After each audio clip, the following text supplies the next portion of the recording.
breaking news. The weather is dirty. Don't go outside because it's raining today.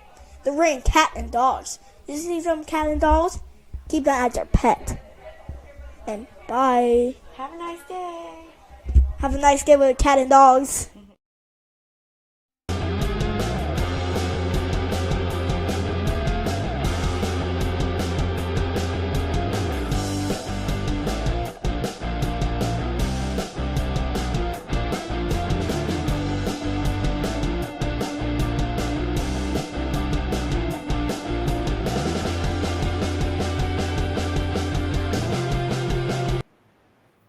Last Wednesday, July 19th, we held a press conference and provided you with the... Welcome to the channel. I'm Cheryl, and this is True Crime and Other Stuff. That was my grandson at the beginning. So today we're going to talk about some serial killers. And first I want to talk about Carlee Russel, the missing woman that didn't really go missing. If you can't tell, she's one of the things that don't belong in this video. We're talking about serial killers, and she's part of the news. Okay, let's hear what he has to say.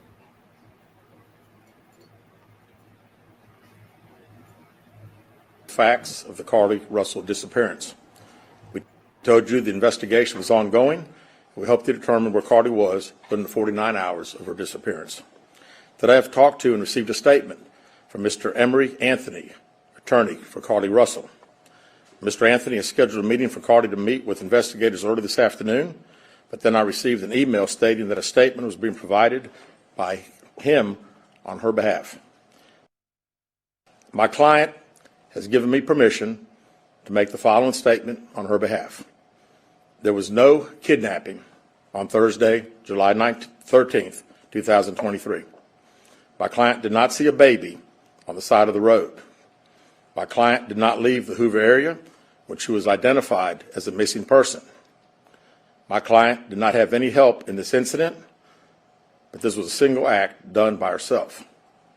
My client was not with anyone or any hotel with anyone during the time she was missing. My client apologizes for her actions to this community, the volunteers who were searching for her, to the Hoover Police Department and other agencies as well, as to her friends and family. We ask for your prayers for Carlee as she addresses her issues and attempts to move forward, understanding that she made a mistake in this matter. Carlee, again, asks for your forgiveness and prayers. We have a meeting scheduled with Mr. Anthony to further discuss this case. We're currently in discussions with the Jefferson County District Attorney's Office in Bessemer about possible criminal charges related to this case, and we will announce those charges when and if they are filed. Well, again, we want to talk to Mr. Anthony tomorrow and see if he has any more to discuss about the case. We'll certainly be asking if we'll get an opportunity to again interview Carlee like we've wanted to since she returned. This was the last.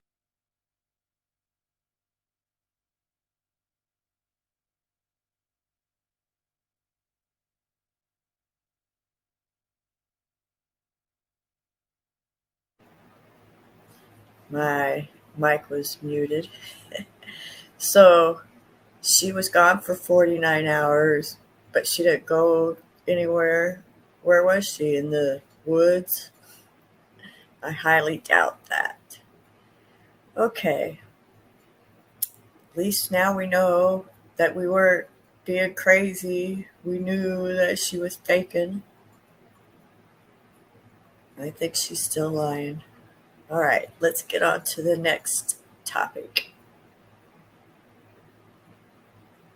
Quiet Long Island neighborhood as police swarmed the suspect's home. CBS. Okay, this is going to be the Long Island serial killer and the suspect, Rex Heuermann.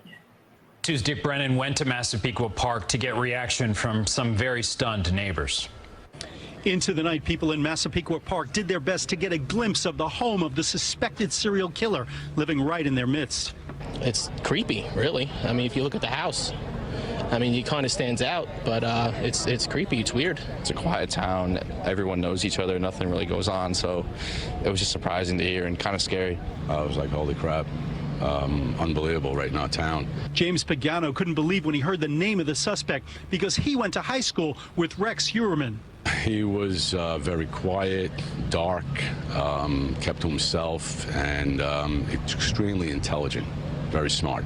So just who is Rex Heuermann? He grew up on Long Island, but he worked in Midtown, an architect who ran a company called RH Consultants and Associates. How you doing? Good to see you. YouTuber Antoine Amira, who runs a page called Bonjour Realty, interviewed Heuermann about his work a year ago. What has this job taught you about yourself? I think it's taught me more about how to understand people.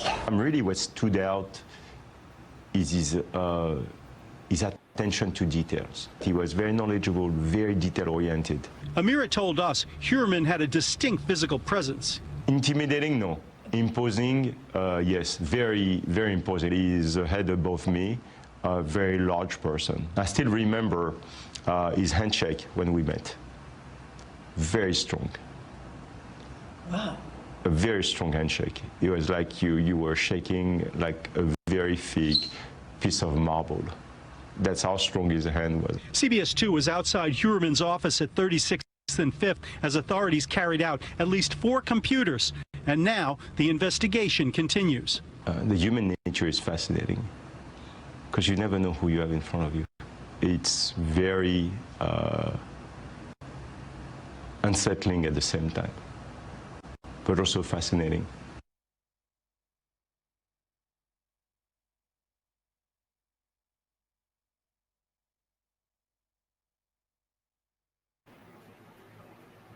Okay, that's really crazy. Okay, we're going to watch the press conference for the Long Island serial killer. Referring to is the amount of evidence, which is quite a lot. And now it's up to the job of the task force to go through that evidence, and we that's a process, and we need to do that process, but we won't know exactly what we have for quite some time, because just given the sheer volume of evidence that was taken. One of the other news outlets caught road footage of what looked like burnt bones in the backyard. Could you share anything? I can tell you that there was ground piercing technology used in the backyard, and specifically there was nothing of note of taken from the backyard as far as remains. There is a whole entire trace analysis that we have to go through with the house with regard to hair fibers, DNA, blood, which we'll just have to await the results on. What can you tell us about what was inside the vault downstairs? We've seen reports of a mattress possibly being The house in general was cluttered, and there were a lot of guns taken from the house. The defendant had 92 handgun permits. In addition to handguns, he had quite a few long guns as well. Are there any other properties that you're researching? There's a number of locations which we've searched, but we'll keep that to ourselves for now. Okay, this has been entered into a national database. The suspect's DNA likely was entered into a national database, state database. Is there any hit with any other unsolved case so far? So, with regard to state and national DNA databases, there are specific rules with that under New York and federal law. Usually that only happens when you have a convicted person is convicted of a crime. As far as specifically the database, his DNA has not been entered in that database. What among the evidence really jumps out? I mean, it's not just something that just stands out among all the rest. What stands out? We're going to wait. I mean, I think everyone wanted that singular piece of evidence, but we're going to wait until we see all the evidence. But I don't think there's one thing that really jumps out at us at this juncture. Was there a mattress found in the vault?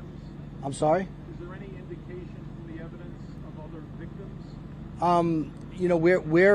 Our investigation, focused on the Gilgo 4. We're going to continue to investigate that case and prepare that case for trial. And we have our investigation now has become public, obviously, and also it's broadened. So we're going to look at the other instances where bodies were recovered in that area as well. So is forensic testing continuing on Maureen Bernard Barnes, and who is conducting it, and what do you know? Investigation is continuing with regard to Maureen Brainerd Barnes, as well as other aspects of the case, and that's being done in the grand jury or through the grand jury process. So I can't talk about that more than that. Being forensically looked at in more sophisticated It's being there is testing going on with regard to the hairs that were mentioned in the bail letter. Just to clarify, he's not convicted yet. He's not convicted yet. So to clarify, are you not allowed to put his DNA into databases until after a conviction? Under New York State law, that's correct. Are you any closer to filing charges in that fourth case? We're working towards that, and once our that investigation is continuing. Can you tell us what else was found inside the vault besides guns? Anything leading to belief of criminal activity inside? The house could be categorized as cluttered. So there is a great deal of stuff that was recovered. So we're just going to have to go through it. But it's the list of items is quite large. Inside the vault or inside the house in general? In other words, was there anything besides the firearms found inside? I'm not going to specifically talk about where everything was recovered in the house until all of the pictures and the reports have been gone over. DA, I need to. Storage area, or could people actually enter it? It was a large enough area for people to enter, but like the rest of the house, it was cluttered. Would you qualify it as like a hoarder situation? Was it, how cluttered was it? It was a cluttered. It was a.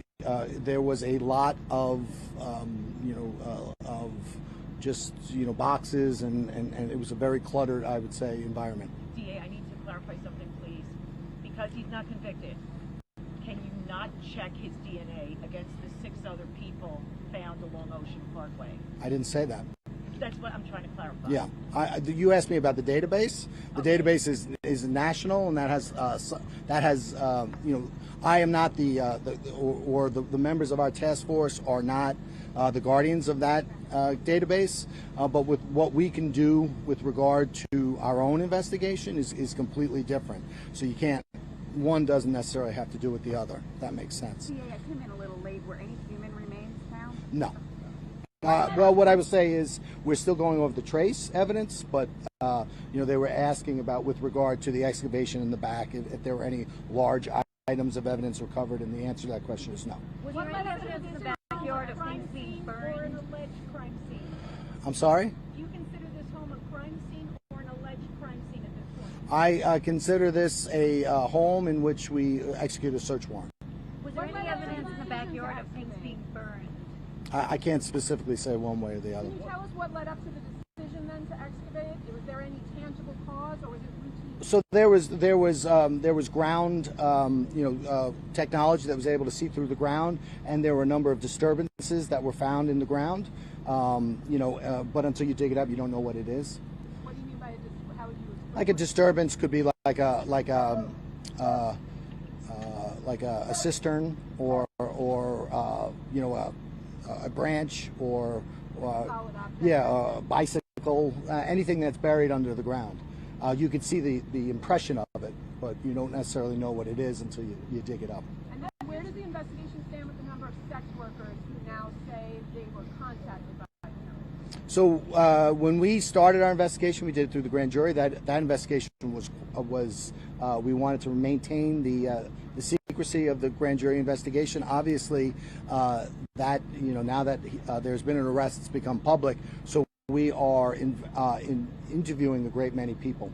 Is there a number more than 2 at this point who have said that you contacted? We're interviewing a great many people, but we're going to keep what our conversations, what if any conversations we have with our witnesses between us and the witnesses. These witnesses are coming from different states. I'm sorry? Are these witnesses coming from different states? I don't think that this investigation is limited to New York State, certainly. Regarding the Chevy avalanche, you have often spoken about March 14, 2022 as being the watershed moment. You were able to identify him as a suspect. There's been a lot of talk in the last 12 days about clues missed early on, like that this car wasn't looked at. I mean, can you explain why that may have happened? So I think we laid it out pretty extensively in our bail letter. For us, for our task force, our task force started February 1st, 2022. 6 weeks later, we had identified this individual as a target, and we talked about a number of factors which allowed us to do that.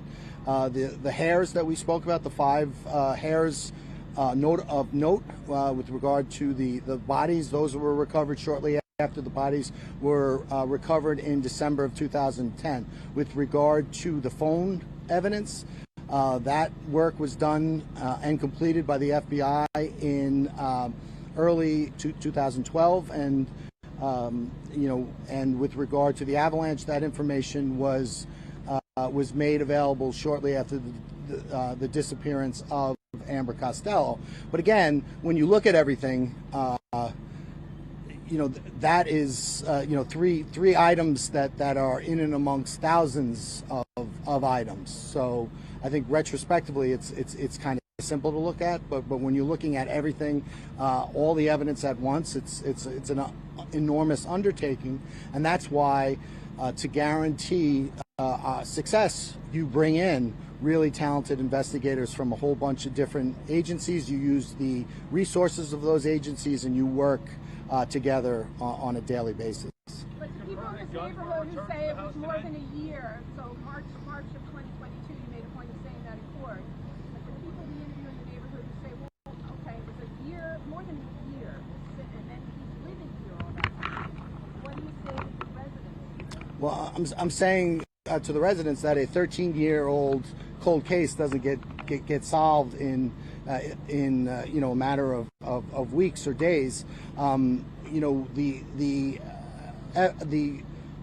DNA evidence in and of itself was a very lengthy, arduous process, which required the cooperation of a number of agencies, and unfortunately these things take time. Also, the grand jury process in New York State, in order to charge somebody, you need to charge them, and you need to, in a case of this nature, with the different moving parts, you need to go into the grand jury, and unfortunately that doesn't happen overnight. Was there a mattress today? I'm sorry? Was there a mattress found involved? There were a number of items of evidence, but I'm not going to specifically say where any one item of evidence was found in the house. Were guns returned to the home today?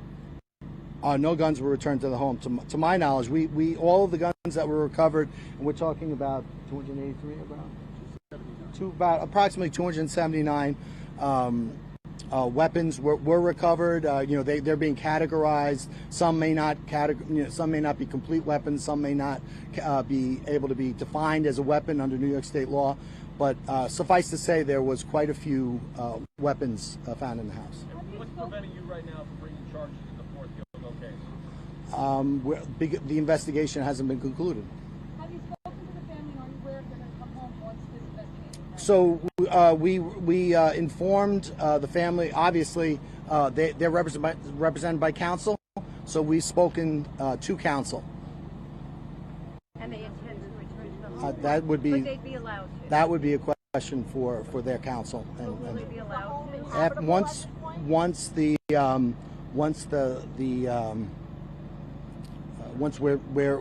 we've withdrawn. A lot of people have asked about the family. Could they have known anything? Do you have any There's no indication, specifically that they had knowledge. And as we said in our bail letter, during the commission of the 3 latter murders of Melissa Barthelemy, Megan Waterman, and Amber Costello, they specifically were out of the state and traveling during the time of those 3 victims' disappearance. What struck you as circumstantially interesting or bizarre even about the stuff that you dug up, or the house itself? I mean, what stood out to you about this that might, in a sense, reveal something in the character of the alleged? I don't. We as prosecutors and investigators, we don't really deal in like feelings or we deal in facts. So what we've done is we've acquired a lot of information. So what we're going to do now is what we've been doing all along is we're going to work with our partners. We're going to go through that material and we're going to see what, if any, way it fits into the case.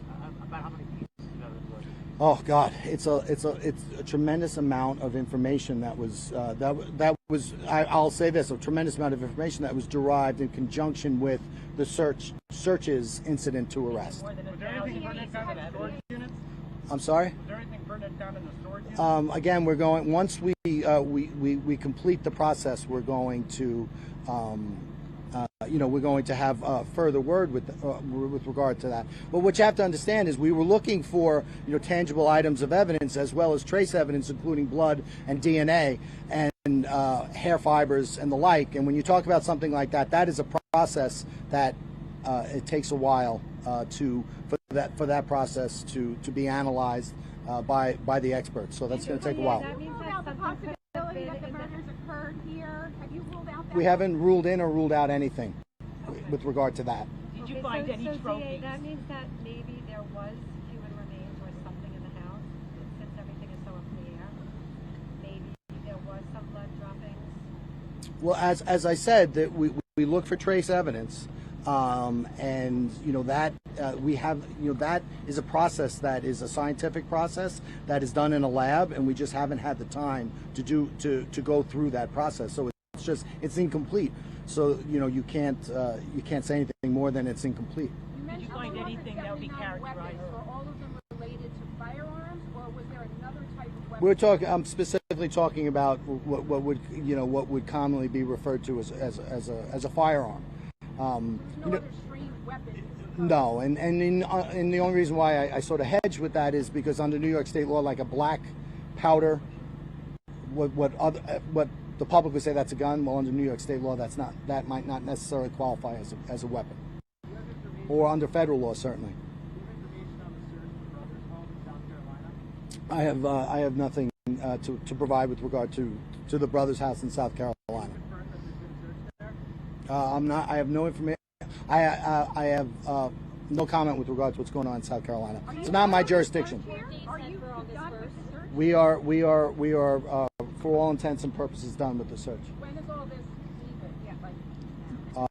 leaving? Very soon. Okay. That's we're going to rely on the Suffolk County Crime Lab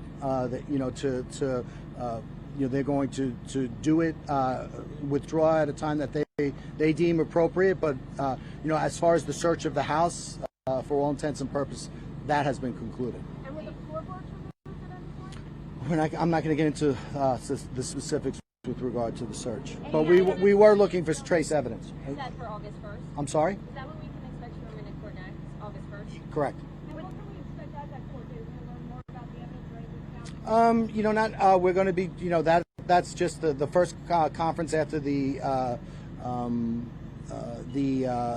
arraignment. So just a typical court conference. We're going to talk about discovery, providing the voluminous discovery in this case. That process is going to start. As a matter of right, defendant has a right to a bail hearing. So we'll see what happens with regard to that. Has any of the evidence you discovered at the house led you to a theory on the manner of death? Other than what we've said at the time of arraignment, no.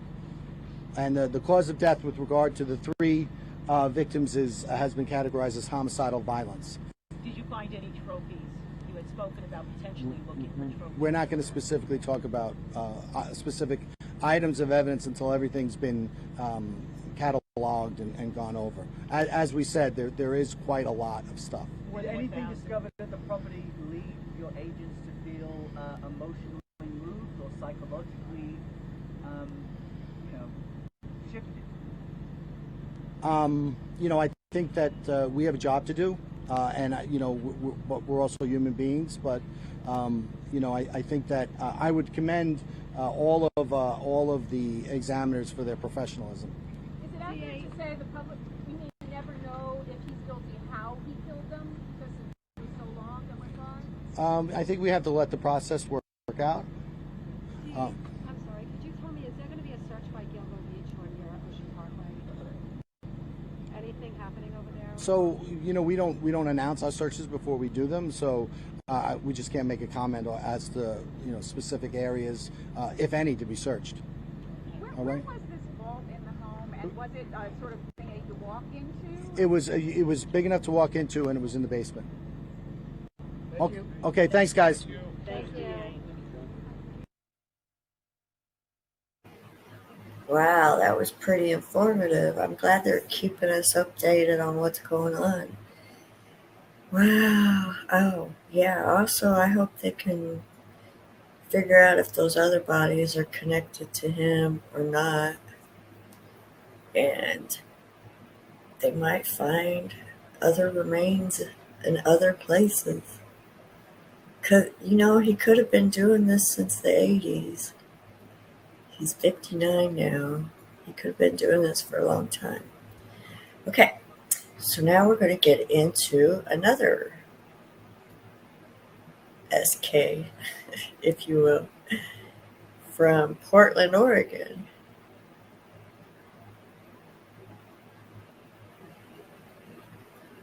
Serial killer who targets women. It's a story that's exploded online, with national media outlets picking it up as well. Our team has, of course, been digging into this, bringing you new stories every time a new detail comes to light. And it's our big story tonight. Police Bureau released a statement saying it had no reason to believe the deaths of these women were connected at that point. PPB said it was in contact with other law enforcement agencies to consider possible connections. Just 2 days later, on June 6th, Clackamas County deputies arrested Jesse Calhoun in Milwaukee for parole violations. On June 30th, Multnomah County District Attorney Mike Schmidt sent a letter to Governor Tina Kotek asking her to revoke Calhoun's commutation, which would make him serve the rest of his prior sentence. Kotek revoked Calhoun's commutation on July 3rd. Investigators revealed they have found links between the deaths of Smith, Perry, Webster, and Reel. They said there is no active danger to the community at this time. Willamette Week published the first story identifying Calhoun as the potential serial killer. And okay, let's talk terminology here. To be clear, Willamette Week is using the terms potential serial killer and suspect when talking about Jesse Calhoun in relation to these deaths. And they're calling him a suspect by citing sources within police departments. Now, we're calling Calhoun a person of interest.